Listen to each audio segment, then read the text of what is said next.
নমস্কাৰ ধুনিয়া ৰিলস আপোনালোকৰ বাবে এজু হৈছে খুবেই ধুনিয়া হোৱাইট আৰু কটন নুনি জোৰা হ'ব এই ভিডিওটোত আপোনালোকে অকল হোৱাইট নুনি কটন হে চাবলৈ পাব এখন থাকিব মেখেলাখন 2300 টকাত ধুনিয়া গৈ ল'ব পাৰিব কটন নুনি জোৰা ভাল লাগিলে স্ক্ৰিনশ্বট লৈ থব পাৰে এজুৰু খুবেই ধুনিয়া হোৱাইটত হ'ব মেখেলাখন হেভি গৈ ধুনিয়া গৈ বনাই দিয়া হৈছে এখন থাকিব মেখেলাখন এজোৰা ল'ব পাৰিব 2600 টকা ভাল লাগিলে স্ক্ৰিনশ্বট লৈ থব পাৰে কটন নুনি ধুনিয়া জোৰা এজোৰু হোৱাইটত হ'ব সৰু সৰু বিন্দি বুটা কৰি ধুনিয়া কৰি বনাই দিয়া হৈছে এখন থাকিব মেখেলাখন এজোৰা আপোনালোকে ল'ব পাৰিব 2300 টকা ভাল লাগিলে স্ক্ৰিনশ্বট লৈ থব পাৰে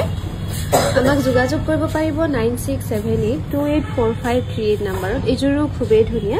ডাৰ্ক কফি আৰু সিলভাৰ গুণাত ফুলবোৰ কৰি ধুনিয়া গৈ বনাই দিয়া হৈছে এখন থাকিব মেখেলাখন 2300 টকাত ধুনিয়া গৈ ল'ব পাৰিব নুনি কটনৰ জোৰা ভাল লাগিলে স্ক্ৰিনশ্বট লৈ থব পাৰে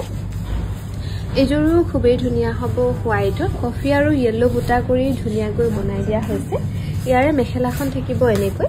এজোৰু ল'ব পাৰিব 2400 টকাৰ ৰেডি টু কৰি ভাল লাগিলে স্ক্ৰিনশ্বট লৈ থব পাৰে আৰু এজোৰু খুবেই ধুনিয়া হেভি মেখেলা ধুনিয়া গৈ বনাই দিয়া হৈছে 2600 টকাত ল'ব পাৰিব ভাল লাগিলে স্ক্ৰিনশ্বট লৈ থব পাৰে এজোৰু খুবেই ধুনিয়া হ'ব ডাৰ্ক ব্লু কালাৰত ফুলবোৰ কৰি ধুনিয়া গৈ বনাই দিয়া হৈছে হেভি মেখেলাত হ'ব এজোৰু ল'ব পাৰিব 2600 টকা